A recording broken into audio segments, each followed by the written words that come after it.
गया है। हादसे में कार सवार 2 लोगों की मौत हो गई है। कार में सवार 2 महिलाएं गंभीर रूप से घायल हो गई, जिनको इलाज के लिए अस्पताल में भर्ती कराया गया। औरई कोतवाली क्षेत्र के त्यूरी गांव के पास में ये हादसा हुआ है। बताया जा रहा है कि तेज रफ्तार कार एक डंपर में जाकर घुस गई थी, जिसमें कार के परखच्चे उड़ गए। कार ड्राइवर विनय श्रीवास्तव और कार में सवार 35 साल की एक महिला की मौत हो गई है, जबकि 2 महिलाएं गंभीर रूप से घायल हुई हैं, जिनको इलाज के लिए औरई के ट्रॉमा सेंटर में भर्ती कराया गया, जहां से हालत गंभीर होने पर उनको वाराणसी रेफर किया गया।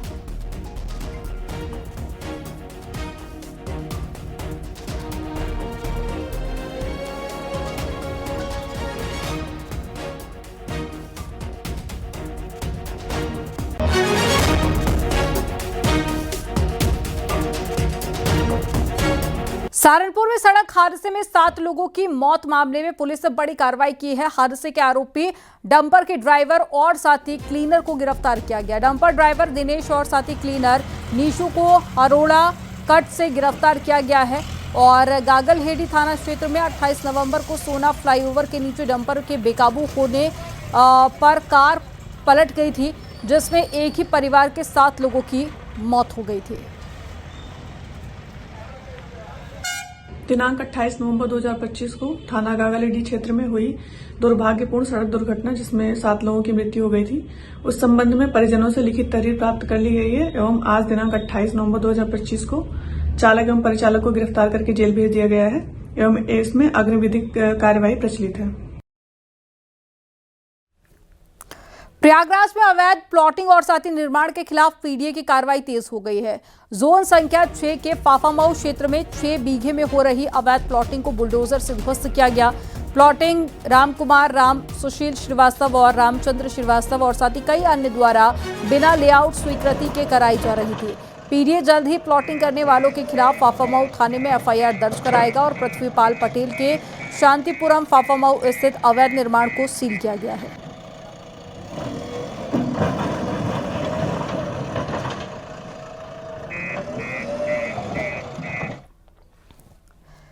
दिल्ली पुलिस ने 3 से ज्यादा आतंकियों को गिरफ्तार कर लिया है। दिल्ली में बड़ी आतंकी साजिश की फिराक में थे आतंकी। पंजाब, यूपी और साथ ही मध्य प्रदेश से 3 आतंकी गिरफ्तार किए गए हैं।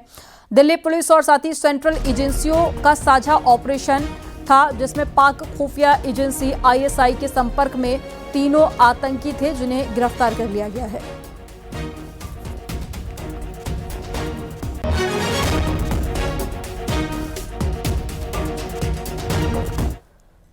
डॉक्टर शाहीन को लेकर बड़ा खुलासा हुआ है। टेरर मॉड्यूल में महिलाओं की फौज की तैयारी की जा रही थी। 3 मोबाइल नंबरों की सीडीआर से खुलासा हुआ है। यूपी की 900 महिलाएं टेरर मॉड्यूल में शामिल थी और कानपुर की भी 200 महिलाएं इसमें शामिल थी। 19 महिलाओं को विदेश में ट्रेनिंग दी गई थी। सूत्रों के हवाले से जानकारी है और हथियारों की ट्रेनिंग के साथ में फिदायीन हमले की ट्रेनिंग भी दिलाई गई थी।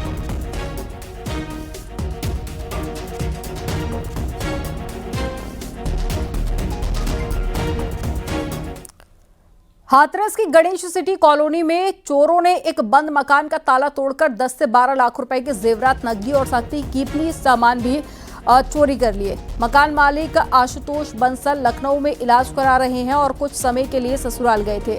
तभी चोरों ने घर के अंदर बैठकर चिप्स नाश्ता किया और बच्चों की गुल्लकें तोड़ दी।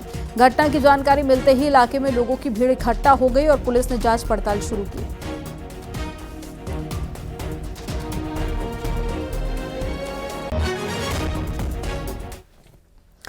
एटा से खबर है, जहां पर मामूली कहासुनी को लेकर 2 पक्षों के बीच में मारपीट हो गई और मारपीट का वीडियो सोशल मीडिया पर काफी वायरल हुआ और घटना के बाद में सूचना पर पहुंची पुलिस ने दोनों पक्षों को लेकर कोतवाली पर पहुंची।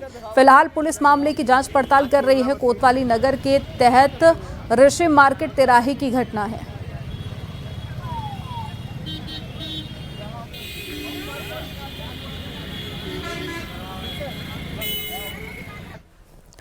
सहारनपुर के गांव अब्दुल्लापुर में जमीनी विवाद को लेकर 2 पक्षों में खूनी संघर्ष हो गया।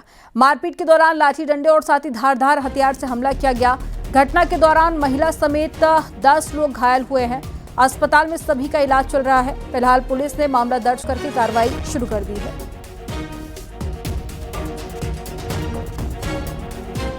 ग्राम अब्दुल्लापुर में 2 पक्षों का जमीनी विवाद को लेकर लड़ाई झगड़ा एवं मारपीट हुई थी। जिसमें दोनों पक्षों का मेडिकल कराकर अभियोग पंजीकृत कराया जा चुका है। नियमानुसार विधिक कार्रवाई अमल में लाई जा रही है। बुलंदशहर में मुस्लिम समुदाय के मकान खरीदने पर आपत्ति के बाद में अब मामला शांत हो गया है। सलीम का कहना है कि वो ये मकान किसी हिंदू को या फिर वापस प्रदीप शर्मा को बेचने के लिए तैयार है। आपको बता दें कि 500 साल पुरानी मंदिर के सामने मस्जिद समुदाय मुस्लिम समुदाय के सलीम के मकान खरीदने पर हिंदू समुदाय ने आपत्ति जताई थी और धरने पर बैठ गए थे और अपने मकानों पर बिकाऊ है का पोस्टर लगा दिया था, जिसके बाद में मौके पर पहुंची पुलिस ने मामले को शांत कराया। मैंने एक मकान हनुमान में प्रदीप शर्मा जी से लिया है, जिसका बैनामा हो चुका है और अभी मैं वहाँ रहने नहीं गया हूँ। जिस मकान में अभी प्रदीप शर्मा जी की फैमिली रह रही है और नहीं मैं अभी गया हूँ, नहीं मैंने अभी कोई वो लिया है। अगर किसी को कोई भी प्रॉब्लम हो रही है तो मैं सेल कर दूंगा, जो लेना चाहे वो ले सकता है, मुझे कोई प्रॉब्लम नहीं है। मैंने एक मकान अपना वहाँ पर अपनी मर्जी से बेचा है। मैंने दूसरी कॉलोनी में एक प्लॉट खरीदा था जिसके लिए मुझे पैसे की आवश्यकता थी, तो इसलिए मैंने मोहल्ले में 1-1.25 साल से कह रखा था मुझे अपना मकान बेचना है, लेकिन कोई ग्राहक नहीं मिला तो मैंने ये मकान सलीम को बेच दिया। मेरा परिवार आज भी उस मकान में रह रहा है। मुझे पैसे की आवश्यकता थी इसलिए मैंने ये मकान बेचा है। जब इसमें पूरे मामले की जानकारी की गई तो वहाँ रहने वाले एक प्रदीप शर्मा हैं जिनको पैसे की ज़रूरत थी और काफ़ी समय से अपना मकान बेचना चाहते थे। आसपास के लोगों से संपर्क भी किया था कि मेरा कोई मकान खरीद ले। जब उनकी आवश्यकता बढ़ती गई और कोई नहीं खरीदा तो उन्होंने एक मकान अपने को सलीम बबलू को बेच दिया और वहाँ पे जैसे आसपास के लोगों को जानकारी मिली कि उन्होंने किसी दूसरे समुदाय को मकान बेच दिया है तो वहाँ इस तरह के पोस्टर लगाए। यद्यप की जानकारी में ये भी बात आई है कि अभी तक प्रदीप शर्मा का परिवार ही उसमें आवासित है, बबलू वहाँ पे गया ही नहीं है, वहाँ कब्जा ही नहीं पाया है अभी तक। और सलीम बबलू से बात की गई तो वो अपना मकान दोबारा फिर किसी को बेचना चाहता है। कोई भी आसपास के लोग, उसी मोहल्ले के लोग कोई भी ले सकता है, अगर वो है तो तैयार है इस बात को, मकान को वापस करने को भी तैयार है। तो वहाँ पे इस तरह से पलायन जैसी कोई बात नहीं है। लोगों को इस तथ्य से जानकारी में डाला गया, लोगों ने पोस्टर भी हटा लिया है। बरेली में अंतर्राज्यीय वाहन चोर गैंग का पुलिस ने पर्दाफाश किया। गैंग के सरगना समेत सिंघम समेत 3 चोरों को गिरफ्तार किया है। पुलिस ने शातिर चोरों की निशानदेही पर 5 बाइक और साथ ही 2 स्कूटी को बरामद कर लिया है। सभी आरोपी उत्तर प्रदेश, दिल्ली, हरियाणा, राजस्थान और उत्तराखंड में वाहन चोरों की घटनाओं को अंजाम देते थे और वाहनों को नेपाल में ले जाकर बेचा करते थे।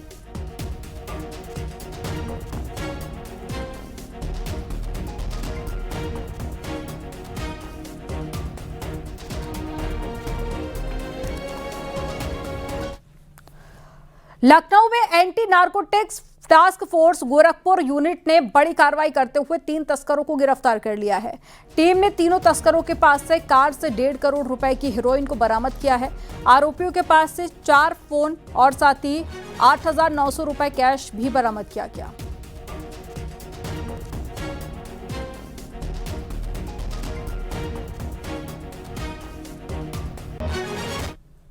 देवरिया जिले के सलेमपुर तहसील में तैनात लेखपाल आशीष कुमार की मौत पर परिजनों ने जमकर हंगामा किया। परिवार ने शव के अंतिम संस्कार से इनकार कर दिया है और पुलिस और साथ ही अधिकारियों ने परिजनों को समझाने की कोशिश की। जिला प्रशासन का कहना है कि आशीष कुमार की मौत बीमारी के कारण हुई है, जबकि परिजनों का दावा है कि परिवार एसआईआर के दबाव को जिम्मेदार मान रहा है। घटनास्थल पर सैकड़ों लेखपाल और सपा सांसद रमाशंकर विद्यार्थी पहुंचे और 29 नवंबर को गोरखपुर में लेखपाल आशीष कुमार ने इलाज के दौरान दम तोड़ा था। की फरमान से निर्वाचन कार्य में लगे जिस तरह से छोटे कर्मचारियों की मौत हो रही है, यह सरकार द्वारा हत्या कराई जा रही है। अपने जनपद में भी 2 घटनाएं हो गई और क्या निर्वाचन आयोग को इतनी जल्दी पड़ी है? 4 तारीख और अधिकारियों को भी सरकार अधिकारियों पर डंडा डाल रही है। सलेमपुर के लेखपाल आशीष के असामयिक निधन पर हम सभी राजस्व परिवार के लोग, हमारे साथ एसडीएम भी हैं, मैं संवेदना प्रकट करने के लिए परिवारीजन के पास आए हैं। एसआईआर के अभियान में सभी शासकीय तंत्र अपना मूल योगदान अदा कर रहे हैं।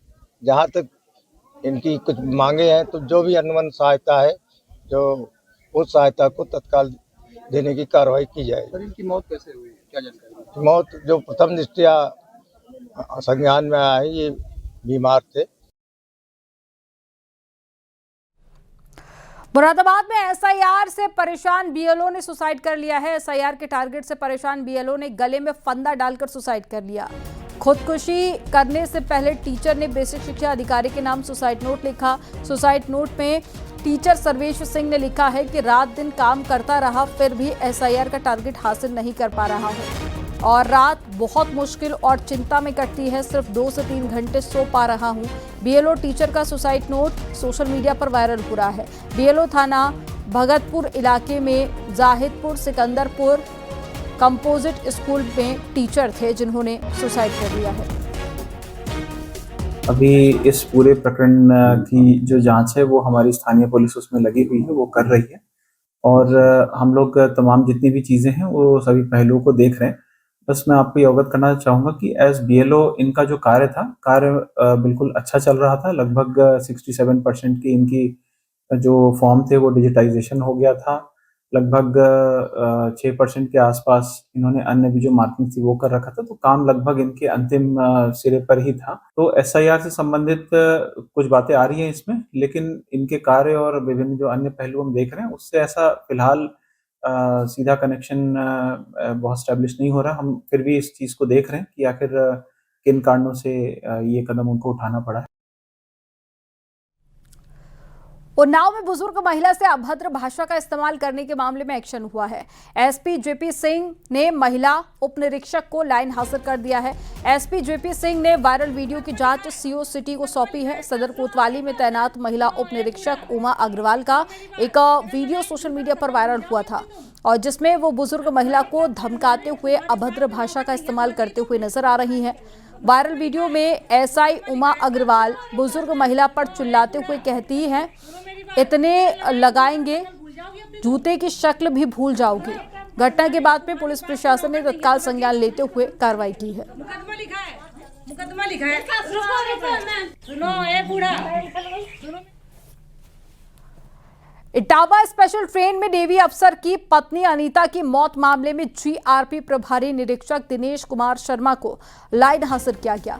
रेलवे एसपी अनिल कुमार झा ने ये कार्रवाई जानकारी समय पर वरिष्ठ अधिकारियों को न देने की लापरवाही के आरोप में की। अनीता के परिजनों ने टीटी संतोष सिंह पर ट्रेन से धक्का देने का आरोप लगाते हुए हत्या का मुकदमा दर्ज कराया है। टिकट विवाद के बाद में हुई घटना की जानकारी उच्च अधिकारियों से छिपाने को भी बड़ी चूक माना गया है।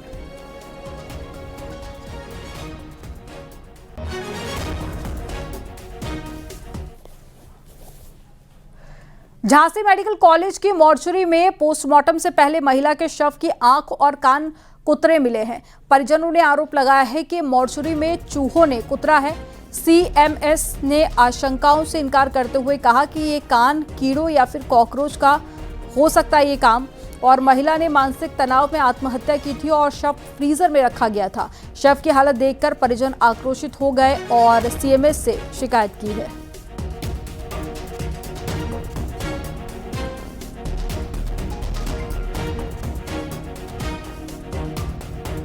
हमारी दीदी जहर खाने से ख़त्म हुई थी कल शाम को 3 बजे। तो हम लोगों ने बॉडी रखवाई यहाँ पे, तो हम लोगों ने बॉडी 3 बजे रखवाई थी। तो बॉडी रखने के बाद हम लोगों ने फ्रेजर में बॉडी रखवाई। इन लोगों ने हमसे 400 रुपये लिए बॉडी रखने के लिए, तो हम लोग बॉडी रख के चले गए। और आज हम लोगों ने बॉडी देखी तो वहाँ फ्रेजर में से बॉडी में चूहे बॉडी खा लिए, मतलब कान खा लिया, नाक आँख वगैरह ये सब। हाँ, ये एक महिला की बॉडी आई थी जिसको फ्रीजर में रखा गया था और इसको फ्रीजर से ही निकाला गया है। तो जब ये निकाली गई है तो उसकी जो अपर आँख की जो पुतली होती लिड होती है, इस पे निशान थे कटे के, तो जिसको हम दिखा रहे थे। हालांकि बॉडी फ्रिज में थी और फ्रिज में ऐसा कोई किसी भी जानवर के घुसने की कोई गुंजाइश नहीं है। उसको भी हमने व्यक्तिगत तौर पे मैंने चेक करवाया, फ्रिज में कहीं ऐसा स्कोप नहीं है कि कोई जानवर घुस जाए। और फिर भी लेकिन हम इसकी जांच करा रहे हैं और देखेंगे कि क्या इसमें कहाँ पे ऐसा हुआ कि किस कारण से ये वजह हुई। खबर झांसी से है, जहां पर बैंक में जमा पैसे निकलने पर एक युवक ने परेशान होकर फांसी लगाकर आत्महत्या कर ली। दरअसल युवक ने पीएनबी बैंक के खाते में 1,30,000 रुपए जमा किए थे और जब पैसे निकालने के लिए युवक गया तो उसके खाते में से पैसे निकल चुके थे। पीड़ित युवक ने मामले की शिकायत बैंक मैनेजर से की थी और मैनेजर से अकाउंट का डिटेल मांगा गया। मामले की जानकारी मिलने पर पुलिस मौके पर पहुंची और शव को पोस्टमार्टम के लिए भेज दिया। वहीं मृतक के परिजनों ने बैंक मैनेजर पर पैसा निकालने का आरोप लगाया। फिलहाल पुलिस पूरे मामले को लेकर जांच पड़ताल कर रही है। फिर फांसी लगा दी रात। फांसी कब लगाई? फांसी रात में कल। आप लोगों को कैसे मालूम पड़ा? हम लोगों को सुबह मालूम पड़ा। क्योंकि जब ये कमरे में लेटे और इनने भाभी जो लगती है हमारी, इनने उनको भी नहीं लेटने दिया, न बच्चों को लेटने दिया। बोले हम अकेले सो रहे हैं इस कमरे। किससे फांसी लगाई थी? फांसी उसने रस्सी से लगाई। बस्ती में अंतर्राज्यीय साइबर ठगी गैंग का पुलिस ने खुलासा किया है। पुलिस ने 6 शातिर ठगों को गिरफ्तार किया है। इस गैंग ने दिल्ली, महाराष्ट्र, तेलंगाना समेत कई राज्यों में साइबर ठगी कर करोड़ों की हेराफेरी की थी। ये फ्रॉड 38 बैंक खातों से किया गया। इन खातों से संबंधित कई राज्यों में 74 साइबर फ्रॉड की शिकायतें दर्ज की गई थी।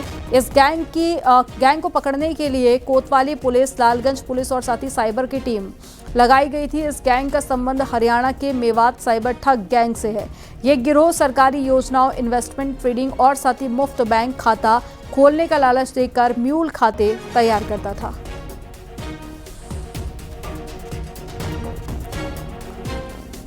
इन्होंने 38 फर्जी बैंक अकाउंट यहाँ खोले हुए थे, म्यूल अकाउंट जिनको कहते हैं, और 74 NCRP पोर्टल पे इन खातों से संबंधित ऑलरेडी शिकायतें हो चुकी हैं। 4 करोड़ 15 लाख के करीब रुपया की पुष्टि हुई है जो साइबर फ्रॉड से इन खातों से लिंक हुआ है। और इसमें निकल के ये आया है, इनकी जो मोडस ऑपरेंडाई है वो ये है कि ये UPI ID अपना शेयर करते थे टेलीग्राम पे। उत्तर प्रदेश में बदमाशों के खिलाफ ऑपरेशन लगड़ा जारी है, जिसके तहत बरेली में पुलिस और बदमाशों के बीच में मुठभेड़ हो गई। पुलिस ने बदायूं आंवला स्टेट हाईवे इलाके में बदमाशों को घेरा है। आरोपियों ने पुलिस टीम पर फायरिंग की। जवाबी कार्रवाई में एनकाउंटर के दौरान एक बदमाश के पैर में गोली लग गई, जबकि दूसरा साथी भागने में कामयाब रहा। गौकशी के मामले में पुलिस आरोपियों की तलाश कर रही है। जो मेहरबान है, इसको अपने एक साथी के साथ बाइक पर जाते हुए वजीरगंज रोड, जो कि थाना आंवला क्षेत्र अंतर्गत है, देखा गया है। इसकी गिरफ्तारी टीम हेतु मौके पर टीमें गईं। इनके द्वारा जो पुलिस की गिरफ्तारी से बचने हेतु पुलिस टीम पर फायरिंग की गई। दौरान मुठभेड़ इसमें जो मेहरबान है इसको गिरफ्तार किया गया। इसके पैर में गोली लगी है। दूसरा साथी इसका फरार हो गया।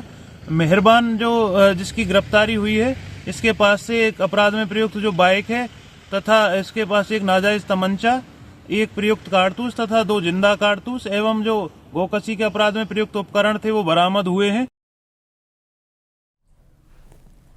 फतेहपुर में अवैध संबंधों के कारण पति ने पत्नी की हत्या कर मौत के घाट उतार दिया। लोहे की रॉड से पत्नी के सिर पर पति ने वार किया था। हत्या को अंजाम देने के बाद में आरोपी ने थाने में सरेंडर कर दिया। हिरासत में लेकर आरोपी से पूछताछ जारी है। फिलहाल पुलिस और फॉरेंसिक टीम मामले की जांच पड़ताल कर रही है। ग्राम झाऊपुर, थाना राधानगर में किराए पर रहते हैं। इन्होंने लगभग 8:30 बजे सुबह थाना राधानगर उपस्थित होकर इन्होंने बताया कि बीती रात 29 नवंबर 2025 को रात्रि में पत्नी शिखा सिंह के दूसरे से अवैध संबंध होने से परेशान होकर इन्होंने अपने पत्नी शिखा सिंह पर लोहे के सब्बल से वार कर दिया, जिससे इनकी पत्नी शिखा सिंह की मृत्यु हो गई। पति को हिरासत में लेकर आवश्यक वैधानिक कार्रवाई की जा रही है।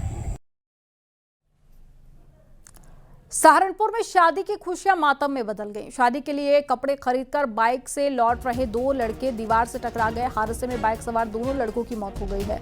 आज मृतक के चचेरे भाई की बारात जानी थी और सूचना मिलने पर कोतवाली पुलिस मौके पर पहुंची और शवों को बेहट CHC भेजा गया। मृतक के परिजनों में कोहराम मचा हुआ है। दूसरे मृतक की अभी तक शिनाख्त नहीं हो पाई है। पुलिस दूसरे मृतक की शिनाख्त करने में जुटी हुई है। कोतवाली बेहट इलाके की गांव नगला का मामला है।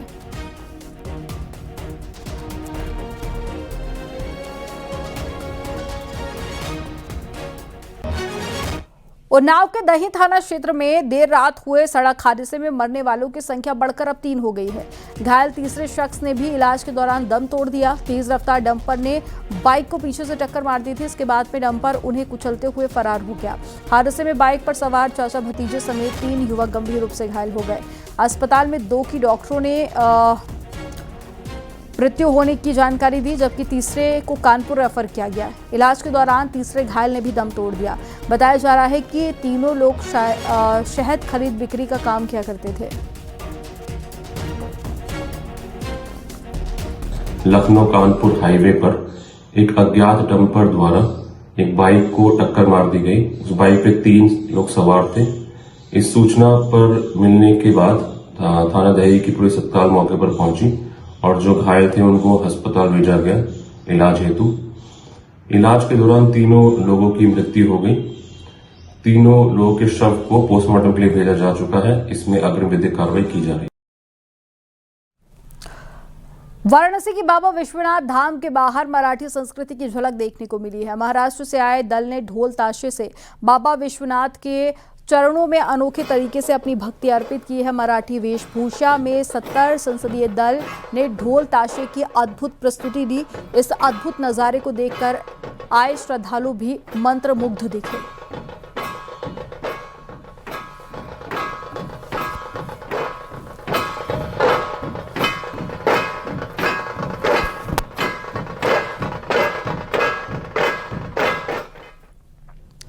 कानपुर में पूर्व केंद्रीय मंत्री श्री प्रकाश जायसवाल का अंतिम संस्कार हुआ है। भैरव घाट स्थित शमशान घाट पर उन्हें मुखाग्नि दी गई।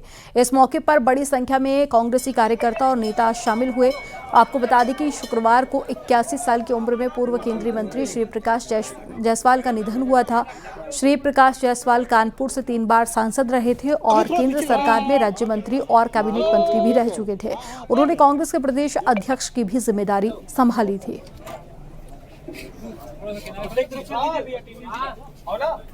मोबाइल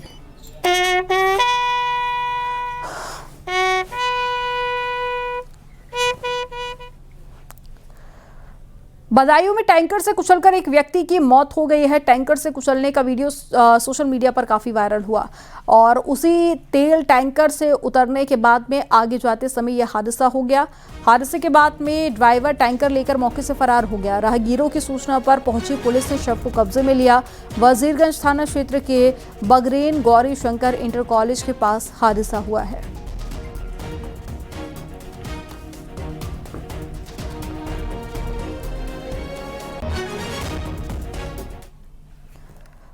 हरदोई में ओवरलोड वैन का वीडियो सामने आया है। यहां पर एक ही गाड़ी में 12 सवारियां लदी दिखी। ओवरलोड वैन का वीडियो सामने आया। आपको बता दें कि हरदोई में नवंबर को यातायात माह के रूप में मनाया जा रहा है। हरदोई से लखनऊ जाने वाली एक वैन में 12 से अधिक सवारियों को भरा गया है। तो ये वीडियो आप देखिए, हरदोई का ये वीडियो है। यहाँ पर आप देखिए जितनी सवारियां एक वैन के लिए काफ़ी होती हैं, लेकिन यहाँ पर ज़बरदस्ती सवारियों को बैठाया गया है और एक ही वैन के अंदर 12 लोग सवार हैं। कोई बड़ा हादसा भी हो सकता था और अब इस ओवरलोड वैन का वीडियो सोशल मीडिया पर काफ़ी ज़्यादा वायरल हो रहा है। लोग अपने अपने कमेंट भी कर रहे हैं, रिएक्शंस भी दे रहे हैं इस वीडियो को लेकर।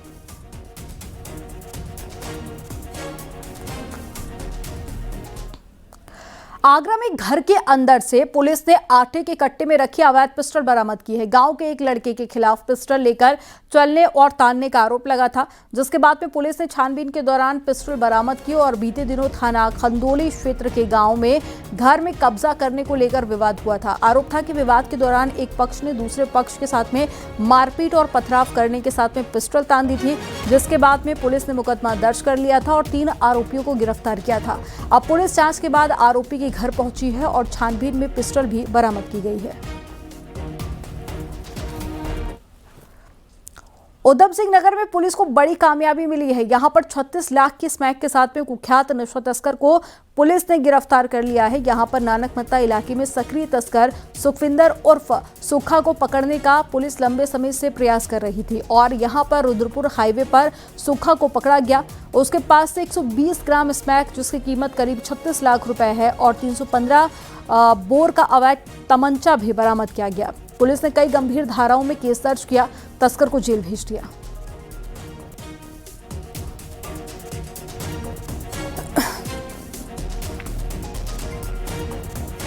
नानकमत्ता पुलिस ने 36 लाख रुपए से अधिक कीमत की 120 ग्राम स्मैक के साथ कुख्यात नशा तस्कर सुखविंदर उर्फ सुक्खा को गिरफ्तार किया है। यह एनडीपीएस और आर्म्स एक्ट के कई मामलों में वांछित था और लंबे समय से फरार चल रहा था। गश्त के दौरान इसकी संदिग्ध हरकत देखने पर पुलिस ने तुरंत घेराबंदी की और उसे अवैध तमंचे और स्मैक के साथ पकड़ लिया।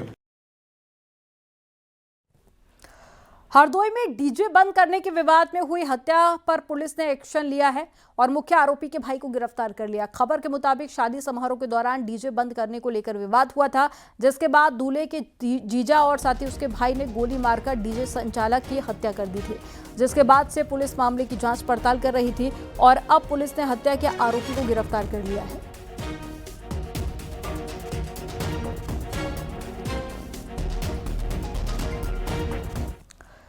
कफ सिरप मामले में सोनभद्र पुलिस ने सिंडिकेट के मास्टरमाइंड शुभम जायसवाल के पिता को कोलकाता एयरपोर्ट से हिरासत में लिया है।